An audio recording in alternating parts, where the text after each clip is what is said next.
Dito pala isda. Bitaan. Sa panihapon. Sumay kani. Kani gamit ani. Muna yung flavor. Sa'yo na naman siya lutuon. Kay ready to made naman. Ako ni pari sa isda. Luto na. Manihapon tanin yung tanan. Luto na kitang tanan.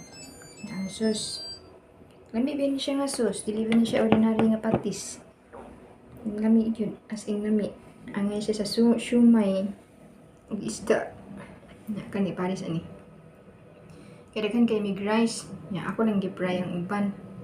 Gi-fried rice. Para makaon. Wala ibaw-bahaw ba. Dakan kay mig rice niya. Kung ba na di man gusto nga usik. So, sa ato pa akong i-fry. Murot lang gyapon ni namo tulo. Kaya na naman siya i-taste. Pwede akong puning gitimplahan. Sa ilahang timplada. So, wala. Kaon ng gyapon. Busog na kayo ng dinner ba? Mga unta. Salamat sa inyong paglantaw. Nako. Sahay, dili ko ka speak up bitaw og straight.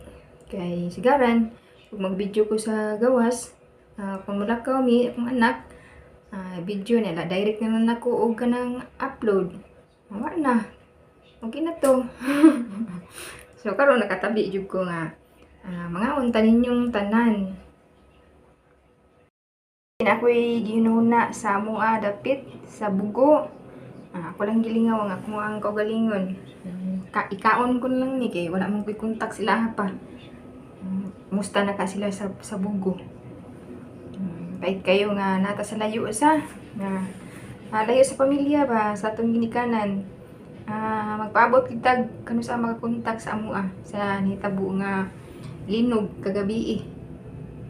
Medyo ko kaya kuan. Way nang nakakontak sa kuha karon. Siguro wala electric. Pero sige lang kaya ako lang i-pray diri sa nga samtang nagkaon. Pray lang yapon ko nila nga okay ra sila. So thank you for watching everyone.